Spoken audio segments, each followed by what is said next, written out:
Hello everyone, good morning. আশা করি তোমরা সবাই অনেক ভালো আছো, সুস্থ আছো। আমরাও তোমাদের আশীর্বাদে ও ভালোবাসায় অনেক ভালো আছি। আর আমার আরেকটা নতুন ব্লগে তোমাদের সবাইকে ওয়েলকাম জানাই। আই হোপ আজকের ভিডিওটা তোমাদের সবার ভালো লাগবে, তাই সবাইকে অনুরোধ করছি আমার পুরো ভিডিওটা দেখার। আর এখন বাজে সকাল 6টা, তো আমি সকাল 6টা থেকেই আমার ব্লগটা শুরু করছি।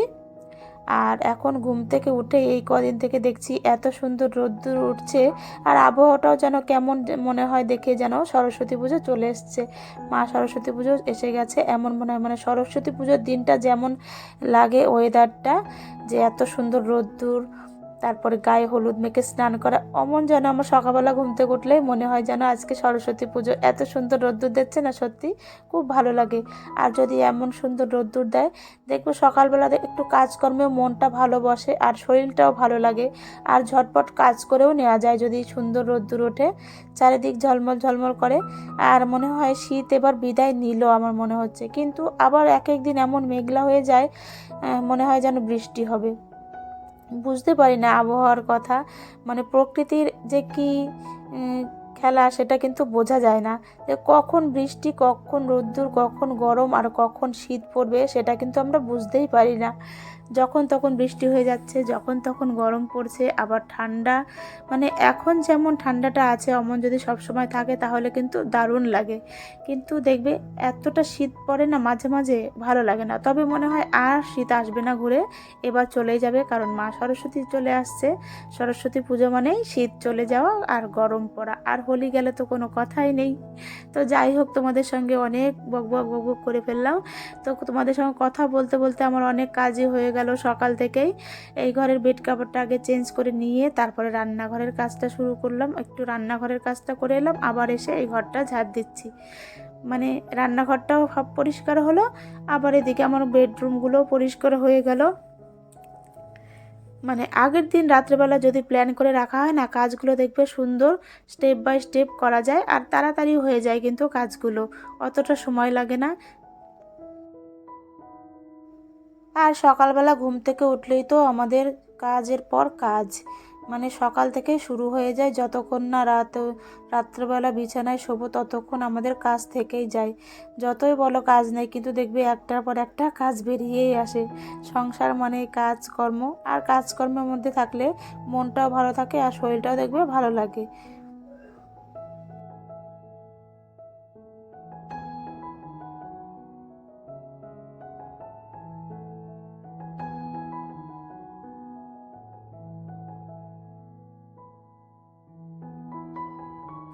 আর ঘরে যদি একটা বাচ্চা থাকে তাহলে তো বুঝতেই পারছো ঘর কতটা ময়লা হতে পারে। তো আমার অবস্থা তেমনই, আমি যতবার গুছাই এরা যেন আরও ততবার ময়লা করে ফেলে। তো দেখো এদিকে বইগুলো কিন্তু আমি প্রত্যেক দিনই গুছিয়ে রাখি, আর ওরা প্রত্যেক দিনই পড়বে, মানে আর এমন করে রেখে দেবে বইগুলো। দেখেছো, আমি কিন্তু প্রত্যেক দিন সকালবেলায় উঠেই আগে এগুলো গুছিয়ে নিই, তারপরে সমস্ত ঘরটার ঝাড়াঝাড়ি মোছামুছি এগুলো করি। তো এখন গুছিয়ে রাখলাম, একটু পরে এসে দেখবো আবার আগের মতোই হয়ে গেছে। মানে বাচ্চা কাচ্চা ঘরে থাকলে যা হয় সেটাই আমার সঙ্গেই হয়।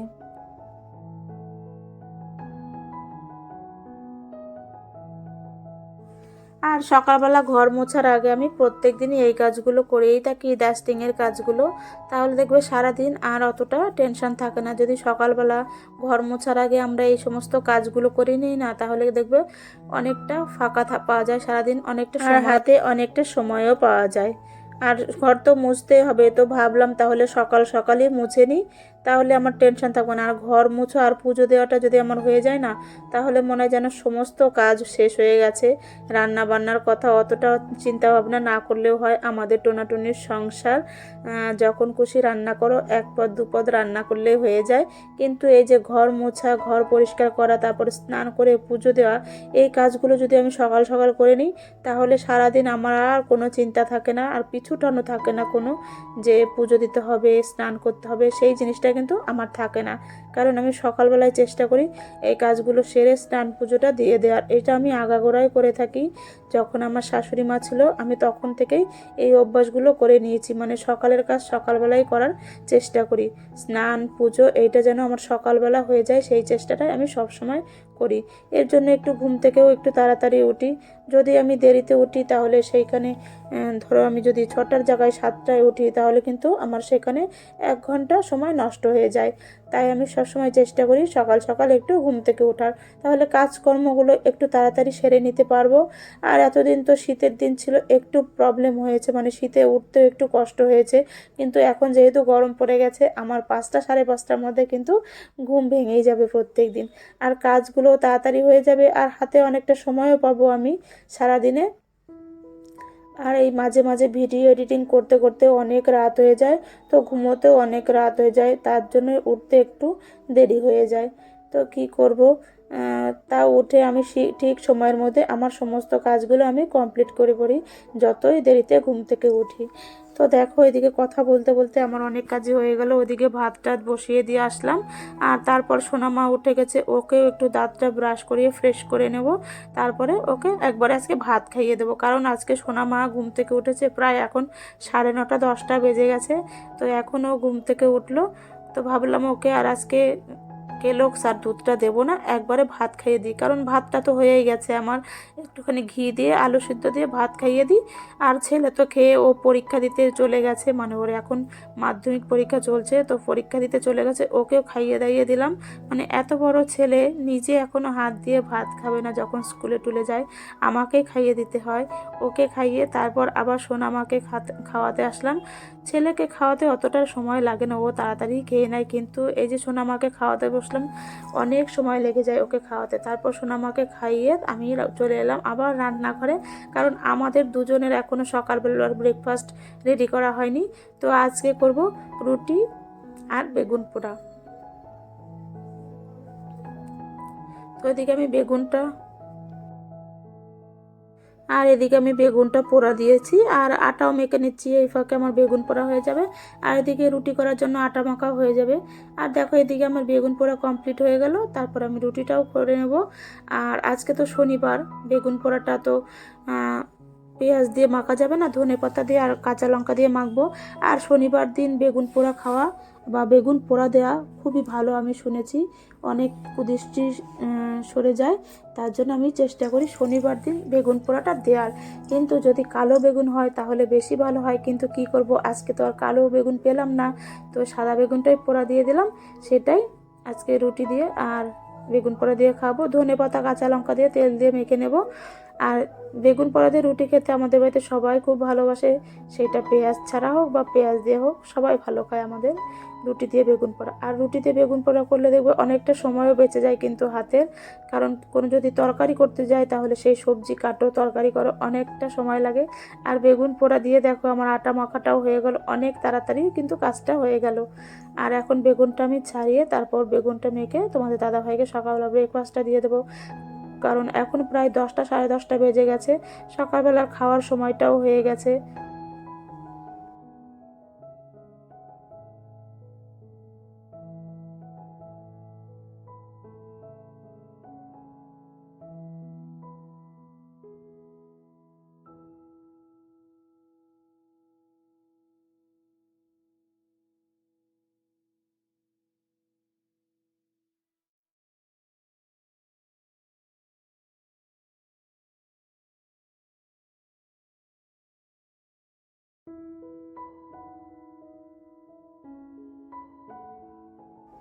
তো সকালবেলা ব্রেকফাস্টটাও সেরে নিলাম আমরা, রুটি বেগুন পোড়া তোমাদের দাদাভাইকেও দিয়ে দিলাম।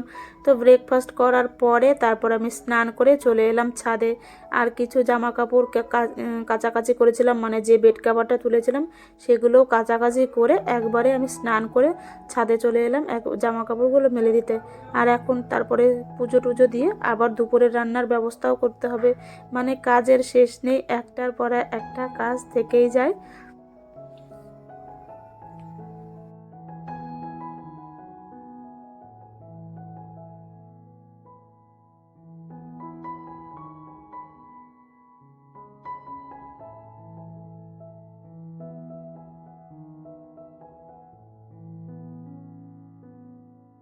আর পুজো টুজো দিয়ে তারপর আমি চলে এলাম রান্নাঘরে। আর আজকে করব উচ্ছে দিয়ে মুগ ডাল, তাই আজকে ডালটাকে ভেজে তারপর রান্না করলাম। এদিকে দেখো আমার ডাল সেদ্ধ হয়ে গেছে, তারপর উচ্ছে ভেজে ডালের মধ্যে দিয়ে দিলাম। আর এই এখন গরমের দিন পড়েছে, দেখবে এই উচ্ছে দিয়ে ডাল, তারপরে টক ডাল, আলু সেদ্ধ, এগুলো কিন্তু খেতে বেশি ভালো লাগে। আর অনেক দিন পরে ধরো উচ্ছের ডালটা করেছি, খেতে কিন্তু ভালোই লাগলো। আর সত্যি একটানা এতদিন টমেটোর ডাল খেতে খেতে মুখটা মনে হয় পচে গেছে। আর গরম পড়ে গেছে, এখন দেখো এই যে পুঁই শাক, তারপরে ইঁচড়, এগুলো আমি আজকে রেখেছি, মানে গরমের সমস্ত সবজি রেখেছি, শীতের সবজিকে টাটা বাই বাই করে দিয়েছি। আর দেখো আজকে পুঁই শাক করবো, আর ডাল তো হয়েই গেল। আর করব বেগুন ভাজা, মানে বেগুন ভাজাটা শীত হোক বা গরম পেছন ছাড়বে না কোনো দিনও, কারণ বেগুন ভাজাটা আমরা এতটাই ভালো খাই। ওদিকে দেখো ডালটা হয়ে গেছে, আমার বেগুন ভাজা হয়ে গেছে, আর এদিকে পুঁই শাক বসাবো। তার জন্য আমি দেখো এখানে শুকনো লঙ্কা, তেজপাতা, পাঁচফোড়ন সব সোমবার দিয়ে, তারপরে আলু, বেগুন, কুমড়ো আর রাঙা আলু, ওই সমস্ত সবজিগুলোও দিয়ে দেবো এখন। তারপরে একটু নুন হলুদ দিয়ে পুঁই শাক দিয়ে ঢাকা দিয়ে দেবো। আর পুঁই শাক খেতে কিন্তু সত্যিই ভালো লাগে। আর এই গরমের দিন পড়ে গেছে, এখন কিন্তু এইসব খাবারই খেতে বেশি ভালো লাগবে। তেঁতুর ডাল, তারপরে পুঁই শাক, এখন আর ওই একঘেয়ে বাঁধাকপি ফুলকপি খেতে কিন্তু একদমই ভালো লাগে না। তারপর দেখো নুন হলুদ দিয়ে একটুখানি আদা বাটা দিয়ে আমি পুঁই শাকটা ঢেকে ঢেকে রান্না করব। জল দেব না, একদম শুকনো শুকনো করে রান্না করব। আর তারপরে দেখো আমরা দুপুরবেলা খেতে বসে গেছি, রান্না বান্না শেষে, সঙ্গে আছে গন্ধরাজ লেবু। আজকে যা খাওয়াটা খুব জমে যাবে। তো আজকের মতো ভিডিওটা আমি এখানেই শেষ করছি। তোমরা সবাই ভালো থেকো, সুস্থ থেকো।